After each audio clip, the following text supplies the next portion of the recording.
Hello friends, எல்லாரும் எப்படி இருக்கீங்க? எல்லாம் நல்லா இருக்கீங்க நம்புறேன். இன்னைக்கு டே விலாக் எப்படி போகுதுன்னு பார்க்கலாம். நான் வந்து இங்கே டெல்லியில் கொஞ்சம் தள்ளி எனக்கு இடம் இருக்குன்னு சொன்னல, வீடு இருக்குன்னு சொல்லியிருந்தேன்ல. ஸோ அந்த வீட்டில் கொஞ்சம் ப்ராப்ளம் ஆயிடுச்சு. எலக்ட்ரிஷியன் அந்த கரண்ட்டு சப்ளை ஆகும்ல மீட்ரு பாக்ஸு, அது கொஞ்சம் உடஞ்சி கீழே விழுந்துருச்சு. அதுவும் இல்லாமல் சப்ளை வரல வீட்டுக்கு. அது சில சமயம் வருது, சில சமயம் வரல. ஸோ அது ஆஃப் ஆன் ஆகி வந்துட்டு இருந்தது. பெரிய பிரச்சனை. நேற்றுக்கு பூரா அவங்க கரண்ட் இல்லாமல் இருந்தாங்க. நேற்றுக்கு ஃபோன் பண்ணியிருந்தாங்க. எனக்கு ஒரு 2 மணி இருக்கும் அவங்க எனக்கு ஃபோன் பண்ணியிருந்தாங்க. ஸோ இந்த மாதிரி பிரச்சனை இருக்குதுன்னா நான் உடனே கிளம்பி போயிட்டு செக் பண்ணி பார்த்தோன்னே அது வந்து நம்ம கை வைக்க முடியாது. சரி, அந்த கரண்ட் ஆஃபீஸ் தான் போகலான்னு சொல்லிட்டு போயிருந்தேன். ஏன்னா அவங்க ஹஸ்பண்ட் இல்லை, அவங்க ஹஸ்பண்ட் இருந்ததுனால அவர்கிட்ட வச்சு வண்டியிலாம் போயிட்டு இருந்துப்பேன். எனக்கு அடையாளம் தெரியல எந்த இடத்துக்கு போகணுன்ட்டு. எனக்கு அந்த ஏரியா புதுசு. ஸோ இங்கே டெல்லியில் நான் இருக்கிற ஏரியாவில் எங்கேயா போகணுன்னா கூட போயிட்டு வந்துடுவேன். வேறு வரையில் உடஞ்சி கிடக்கு. எங்கேயா போகணுன்னா கூட போயிட்டு வந்துடுவேன். எனக்கு வந்து அது பிரச்சனையே இல்லை. எல்லாம் ஓரளவுக்கு நான் தெரிஞ்சு வச்சுக்கிட்டேன் எந்தெந்த இடத்துல எந்த மாதிரி விஷயங்கள்லாம் இருக்குது. ஸோ எந்தெந்த இடத்துக்கு எங்கெங்கே போனால் வந்து இந்த வேலை ஆகும்னு சொல்லிட்டு தெரிஞ்சு வச்சுருக்கேன். பட் அங்கே வந்து எனக்கு தெரியாது. எனக்கு நம்ம வீட்டை தவிர்த்து வேறு எதுவுமே தெரியாது. முன்னாடி வேணால் கடை விதிகள் இருக்குது, கடைக்கு வேணால் போயிட்டு வரலாம். பட் எனக்கு அந்த இடத்துல வேறு எதுவுமே தெரியாது. அந்த பொண்ணும் புதுசு தான் போல். அப்புறம் அவங்க வீட்டுக்காரர் இருந்தாருனாக்கா கொஞ்சம் ஹெல்ப் பண்ணிப்பார். அவங்க வீட்டுக்காரம்லாம் அங்கேயே வெளியே ட்ராவலுக்கு போயிருக்கிறாரு. அவரும் ட்ராவல் வண்டி தான் வச்சுருக்கிறாரு. ஸோ அவரும் வெளியே போயிட்டாரா. எனக்கு வந்து எப்படி போகிறதுன்னே தெரியல. தெரியாமல் அங்கங்கே அலைஞ்சு நேற்று போய் கம்ப்ளைண்ட் கொடுக்கலான்னு போனாக்கா இப்போ நவராத்திரி நடக்குதா, இந்த 2 நாள் வந்து கவர்மெண்ட் லீவுன்னு சொல்லிட்டாங்க. கவர்மெண்ட் லீவுனா வேலைக்கு வர்றாங்க, பட் அங்கே வந்து வேலை செய்ய மாட்டேன்னு சொல்லிட்டாங்க. எனக்கு இந்த மாதிரி பிரச்சனையாக இருக்குது. குழந்தைங்களாம் வந்து விளையாடிட்டு இருக்கிறாங்க. கரண்ட் ஷாக் ஆகிடுச்சுன்னா என்னங்க பண்ணுறது அப்படின்னு சொல்லிட்டு எவ்வளவோ கம்ப்ளைண்ட் பண்ணி பார்த்தேன். நேற்று வந்து சரி வரேன்னு சொல்லிட்டு வந்துட்டாங்க. நானும் வந்து கிட்டத்தட்ட ஒரு 5 மணி வரைக்கும் வெயிட் பண்ணி பார்த்தேன். பட் என்னால் முடியல. இப்போ வெளியே போயிட்டு வந்தால் செம்ம தலைவலிங்க. இப்போ கூட தலைவலி தான் எனக்கு. டேப்லெட் சாப்பிட்டு கொஞ்ச நேரம் ரெஸ்ட் எடுக்கணும். சரி, நிறைய வீடியோ அப்லோட் பண்ணேன். இன்றைக்கும் வீடியோஸ் அப்லோட் பண்ணேன் அப்படின்னு சொல்லிட்டு தான் வீடியோ எடிட் பண்ணிட்டு இருக்கிறேன். அவ்வளோ வலிக்குது எனக்கு. குளிர் காலத்தில் எங்கே போயிட்டு இருந்தாலும் எனக்கு வலி தெரிய மாட்டேங்குது. பட் வெயில் காலத்தில் போனால் எனக்கு செம்மையாக மண்டையெல்லாம் வலிக்குது. இதெல்லாம் பயங்கர வலிக்குது. இதெல்லாம் வின்னு பிடிக்குது. அப்புறம் சரி சொல்லிட்டு நான் நேற்று எப்படியோ டயரில் வந்து பேசாமல் படுத்துட்டு டேப்லெட் சாப்பிட்டு படுத்துக்கிட்டேன். நான் வந்து போன இடத்துல காமிச்சிருப்பேன், வீடியோஸில் கவர் பண்ணியிருப்பேன். ஆனால் ஒரு சில பேர் வந்து கேலி கிண்டலாக பேசுகிறாங்க. டெல்லியா இது இப்படி இருக்குது அப்படி இருக்குன்னு சொல்லி கேள்வி பண்ணி பேசுகிறாங்க. ஸோ நார்த் இந்தியன்லாம் அப்படி தான் இருப்பாங்க. சில ஏரியாவில் சில இடத்துல நல்லா இருக்கும். ஸோ டெல்லினா நல்லா இருக்கும்னு நினச்சா பட் இப்படி இருக்குது அப்படின்னு சொல்லிட்டு சில பேர் கேலி கிண்டலாக பேசுகிறாங்க. அதனால தான் அந்த மாதிரி இடத்துல நான் கவர் பண்ணல. நம்ம வீட்டுக்கிட்ட மட்டும் போயிட்டு வரது கொஞ்சோண்டு கவர் பண்ணிக்க. ஸோ இன்னைக்கு வரேன்னு சொன்னாங்க. ஸோ அதனால தான் நான் கிளம்பி போட்டேன். பட் இன்னைக்கும் வரல.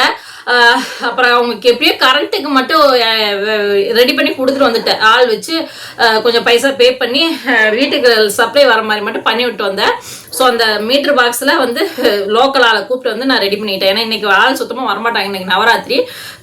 அதனால் இன்றைக்கி யாருமே வரல, வேலைக்கு வரல, ஒர்க்கிங் டே இல்லை அப்படின்னு சொல்லிட்டாங்க. இது என்னடா ரொம்ப இருக்குது அப்படின்னு சொல்லிட்டு அப்புறம் நான் வந்துட்டேன். திரும்ப கம்ப்ளைண்ட் வந்து ரெஜிஸ்டர் பண்ணிக்கிறேன். நாளைக்கு வந்து நான் வரலப்பா, 2 நாளாக வந்து பார்த்துட்டு போகிறேன். ஸோ அப்போஸ் நாளைக்கு வரலின்னா சொல்லு, நாளைக்கு நான் வர்றேன் அப்படின்னு சொல்லியிருந்திருக்கேன். சும்மா அந்த மீட்ரு பாக்ஸில் மட்டும் போயிட்டு ஆளை கூட்டிகிட்டு வந்து செக் பண்ணி அந்த இடத்துல வந்து சப்ளை அவங்களுக்கு உள்ளே வர மாதிரி. நேற்று கரண்ட் இல்லாமல் அப்படியே வெளியே தான் படுத்திக்கிட்டாங்களா. கொசுக்கடி வேறு. நீங்கள் வீடை பார்த்துருப்பீங்க, கொஞ்சம் ஓப்பன் பிளேஸாக இருக்குதா, கொசுக்கடி வேறு. அப்புறம் சரின்னு சொல்லிட்டு அவங்களோட அப்படியே பேசிக்கிட்டு அவங்களும் கொஞ்சம் ஸ்நாக்ஸ் எல்லாம் பண்ணிகிட்டு இருந்தாங்க. அப்படியே பேசிக்கிட்டு குழந்தைங்களாம் காய்கறி வேறு கடை வேறு வச்சுருக்காங்களா, அதை எடுத்துகிட்டு போயிட்டு வந்துட்டு இருந்தாங்க. ஸோ அப்படியே வந்து கொஞ்சம் நேரம் பேசிட்டு நான் பாட்டுக்கு வந்துட்டேன். எனக்கு தெரிஞ்ச இடம் இருந்தால் பிரச்சனை இல்லை. தெரியாத இடத்துல போயிட்டு பண்ணுறதுனாக்கா ஒரு வேலைகள் செய்யறதுனா எனக்கு ரொம்ப கஷ்டமாக இருக்குது. அப்புறம் இருந்தால் என்ன பண்ணுறது, வீட்டு ஓனருங்கிற மாதிரி நம்ம தான் போய் பார்த்தாகணும். அவங்க பாவம் வாடகைக்கு இருக்காங்க, அவங்களுக்கு என்ன தெரிய போகுது. கரண்ட்டு சப்ளை தண்ணிக்கு வந்து போர் போட்டு கொடுத்துருக்கு. அதனால் அது பிரச்சனை இல்லை. சப்போஸ் அது ரிப்பேர் ஆயிடுச்சுன்னா அது நம்ம தான் பார்த்தாகணும். அதனால தான் லேட் ஆயிடுச்சு. இப்போ கூட வந்து மணி 7 மணி 7:30 ஆகி போச்சு வீட்டுக்கு வந்து சேர்றதுக்கு. ஏன்னா ரொம்ப லாங் ட்ராவலாக போயிட்டு வர்றது, அதனாலே லேட் ஆயிடுச்சு. சரி, இன்னைக்கு டேவில் கொஞ்சமாக தான் இருக்காங்க. போயிட்டு வந்தது தான் வீடியோஸு ஜாஸ்தி இருக்காது. சரி, பாட்டு வந்துங்க. அதுக்கப்புறம் வந்து ஒரு சில விஷயங்கள் பேசலாம். ஓகே. அவங்க காய்கறி வச்சு கடை வச்சுருக்காங்க. அந்த சிஸ்டர் வந்து இந்த மாதிரி காய்கறிங்க நான் எப்போ போனாலும் சரி எனக்கு கொஞ்சம் காய்கறிங்கெல்லாம் கொடுத்து அனுப்புவாங்க. அப்புறம் மண்டியில் இருந்து அவங்க வாங்கிட்டு வந்துடுவாங்களா. இன்றைக்கெல்லாம் எடுத்து வச்சுட்டு இருந்தாங்க. நான் வேலையெல்லாம் அந்த எலக்ட்ரிஷியன் வேலை பார்த்துட்டு இருந்தேன். பசங்களாம் எடுத்து பார்த்துட்டு இருந்தானுங்க. அப்புறம் நான் பார்த்துட்டு ஒரு பைசா பே பண்ணி வச்சு அனுப்பிட்டு நான் இவங்கள பார்த்துட்டு இருந்தேன். இந்த பசங்களாம் எல்லாம் காய்கறிங்களாம் எடுத்து வச்சுட்டு இவங்க தான் கொண்டு போவாங்களாம். சரி இருடா இன்றைக்கி நான் உங்களுக்கு போனி பண்ணி கொடுக்குறேன்டா தம்பி அப்படின்னு சொல்லிட்டு எலுமிச்சம்பழம் ஒரு 1/2 கிலோ வாங்கிட்டு அப்புறம் எப்பயும் காய் கொஞ்சம் கொடுப்பாங்க சரின்னு சொல்லிட்டு வாங்கிட்டு பாருங்கள் எவ்வளோ ஒயருங்க இருக்குது. இதில் தான் வந்து மீட்ரு பாக்ஸு கீழே இந்த இடத்துல தான் பாக்ஸ் விழுந்துச்சு. என்னடா வீடு இப்படி இருக்குதே நினைக்காதீங்க. ஸோ வீடு கட்டணும். ஆனால் இப்போ வந்து கட்டலை, கொஞ்சம் டைம் ஆகும். அப்புறம் செஞ்சு கருவேப்பிலை பாருங்கள் நல்லா மணமாக இருக்கும். அப்புறம் இந்த பசங்க வந்து காய்கறி எடுத்துகிட்டு போங்களா அப்படின்னதுக்கு விளையாடிட்டு இருக்கிறாங்க, கிரிக்கெட் விளையாடிட்டு இருக்கிறாங்க. நான் இந்த இடத்துல நல்லா தண்ணி வசதியெல்லாம் இருக்குது, போரெல்லாம் நல்லா போட்டு நல்லா தண்ணி வசதியெல்லாம் இருக்குது. பட் இது வந்து நாங்கள் சும்மா அப்படியே காலி பிளேஸாக தான் வாங்கினது. அப்புறம் எங்கள் மாமனார் சின்ன ஒரு ரூம் இருந்தது, அப்புறம் எக்ஸ்ட்ரா ஒரு ரூம் போட்டு பாத்ரூம் ரெடி பண்ணி கொடுத்தா. அது எவ்வளோ நாளாகி போச்சு, இனி கை வைக்கவே இல்லை. வச்ச காசு ஜாஸ்தி செலவாகும்னு சொல்லிட்டு விட்டுட்டேன். கொஞ்சம் டைம் ஆகட்டும், அந்த வீட்டு வேலையெல்லாம் முடிச்சுட்டு அதுக்கப்புறம் இங்கே வந்து கை வைக்கலான்னு பார்த்துட்டுக்குறோம். அப்புறம் வர வழியில் அப்படியே குழந்தைங்களோட பேசிட்டு சிரிச்சுக்கிட்டே வந்துட்டு இருந்தேன். குழந்தைட்டு என்னடா வீடியோலாம் எடுத்துட்டு இருக்கிறாங்க கேமரா வச்சு அப்படின்னு சொல்லிட்டு என் பின்னாடியே வந்துட்டு இருந்தான். நான் சரிடா பாய் காமிடா அப்படின்னு சொல்லிகிட்டே வந்தேன். ஸோ ஏரியாலாம் நல்ல ஏரியா தான், நல்லா இருக்குது. பூரா டவுன் ஏரியா தான். இந்த ஏரியா விட்டு கொஞ்சம் அந்த பக்கம் போயிட்டோம்னாக்கா பூரா வந்து மல்லிகை கடை. ஸோ எல்லாமே இந்த மாதிரி அப்பார்ட்மெண்ட் மாதிரி கட்டி நல்லா வாடகைகளாக விட்டுருக்காங்க. பட் நம்ம வந்து இப்போ வந்து செலவுக்கு எந்த கை வைக்க வேணான்னு சொல்லிட்டு கம்மன் இருக்கிற. இன்னும் கொஞ்சம் நாள் போயிடுச்சுனாக்கா இங்கே நல்லா வந்து ரோடு ரெடி ஆயிரும். முன்னாடி அந்த பக்கம் பார்த்தீங்கன்னாக்கா சூப்பராக இருக்குது. அது இன்னொரு நாளைக்கு நான் உங்களுக்கு கவர் பண்ணி காமிக்கிறேன். நம்ம வாடகை வீட்டில் இருந்து கொஞ்சம் காய்கள்லாம் கொண்டு வந்தேன். என்ன காய் கொண்டு வந்து பார்க்கலாமா? கொடுத்து போவாங்க எப்போ போனாலும் சரி, நமக்கு சும்மா கொடுத்து போவாங்க. தக்காளி கொஞ்சம், அப்புறம் இது பூசணிக்காய் இது கொடுத்து அனுப்பிச்சாங்க. பச்சை மிளகா கொஞ்சோண்டு, வெள்ளரிக்காய், கீரை, அப்புறம் எலுமிச்சம்பழம் வாங்கிட்டு வந்து. எலுமிச்சம்பழம் வந்து நான் காசு கொடுத்து வாங்கினேன். கொஞ்சம் அங்கே கம்மியாக இருந்ததுனாங்களா சரி சொல்லிட்டு 1/2 கிலோ வாங்கிட்டு வந்தது. தினமும் ட்ரிங்க்ஸ் குடிப்பேனா, வெயிட் லாஸ் ட்ரிங்க்ஸு. ஸோ அதனால் எலுமிச்சம்பழம் தேவைப்படுச்சு. இத்தனை நாளாக வந்து எலுமிச்சம்பழம் இல்லாமல் குடிச்சிட்டு இருந்தேன். சரி நீ எலுமிச்சம்பழம் சேர்த்துக்கலாம். அப்புறம் எலுமிச்சம்பழம் இது கொஞ்சம் அவங்க வந்து இந்த ஹோலிக்கு வந்து பண்ணுவாங்க ஸ்வீட்டு, அதுக்கு செஞ்சு கொடுத்து அனுப்பிச்சாங்க. செஞ்சிட்டு இருந்தாங்க நான் போகும்போது தான். சரி பசங்களுக்கு கொடுத்து அனுப்பிச்சாங்க. இந்த சூடாக அப்போ தான் பண்ணி கொடுத்து அனுப்பிச்சாங்க. चाशनी नहीं है, मेरा वीडियो मत बना। देख मैंने क्या कहा तुझे? क्या कर?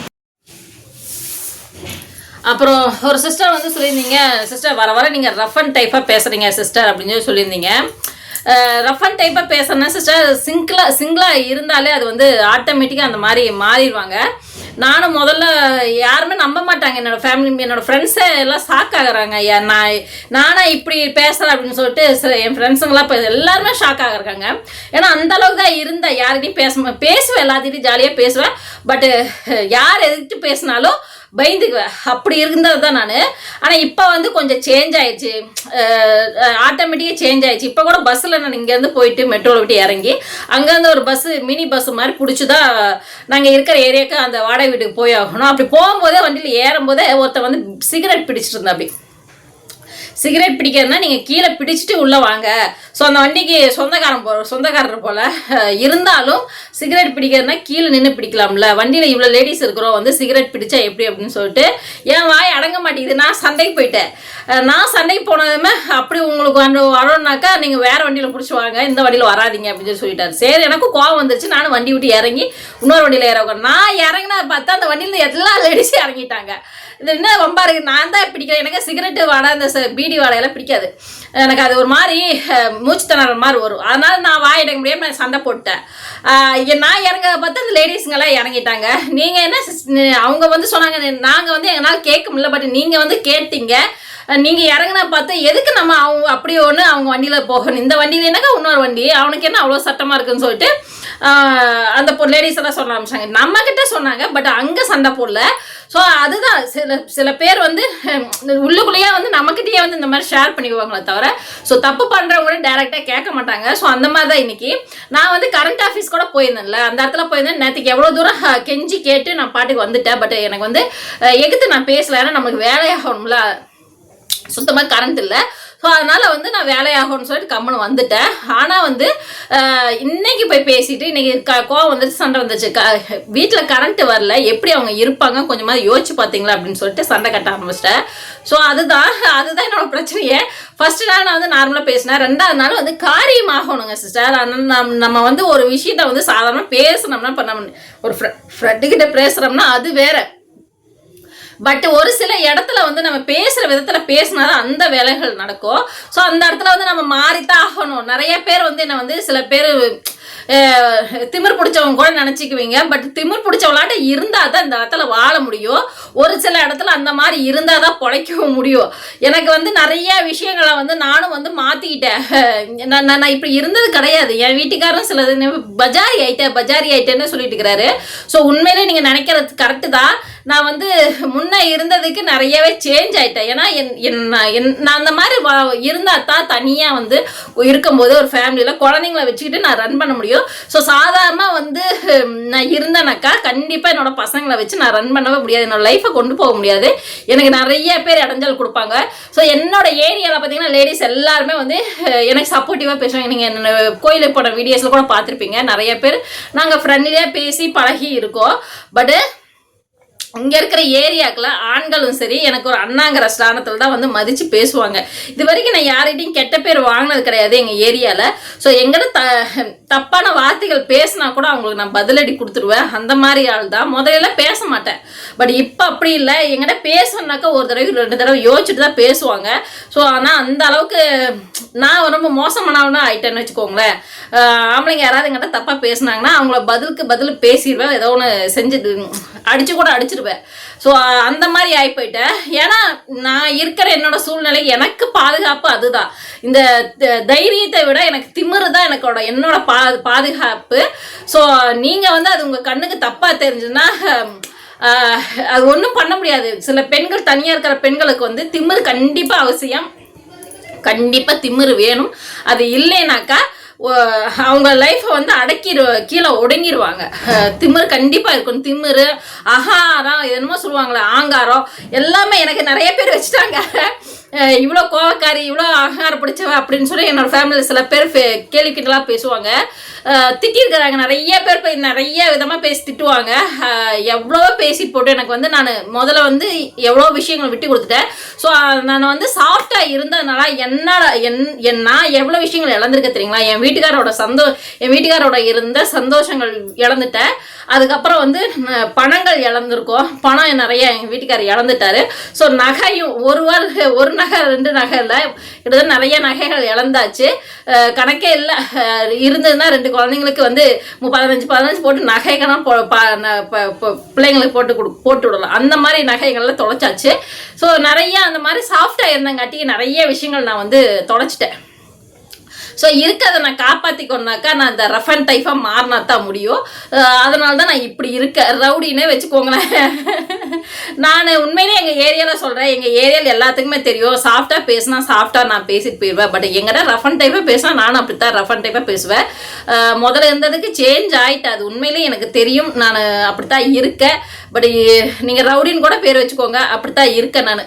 என்னால் மாற்றிக்க முடியாது. என்னோட அதாவது சொல்கிறேன், எனக்கு பாதுகாப்பாக இருக்கிறதுக்காக நான் ரவுடியாக மாறிட்டேன்னு வச்சுக்கோங்களேன். சரியா? வயிற்றுக்குட்டி தூங்கிட்டு இருக்கிற பாருங்க எப்படி தூங்குறேன்ட்டு. வெளியே போயிட்டு வந்தேன்னா வந்து பார்க்குறேன் நல்லா தூங்கிட்டு இருக்கிறேன். நான் வண்டியில் போகும்போதே எனக்கு ஃபோன் பண்ணி பேசினா எங்கே இருக்கேன்னு கேட்டு ஃபோன் பண்ணிக்கிட்டே இருந்தா வர்றங்காட்டிக்கு தூங்கிட்டேன். சரி இன்னைக்கு டே விலாக் இப்படி தான் போச்சு. இப்போ நாளைக்கு நல்ல வீடியோவில் பார்க்கலாம். Okay bye friends. நெக்ஸ்ட் பாய்.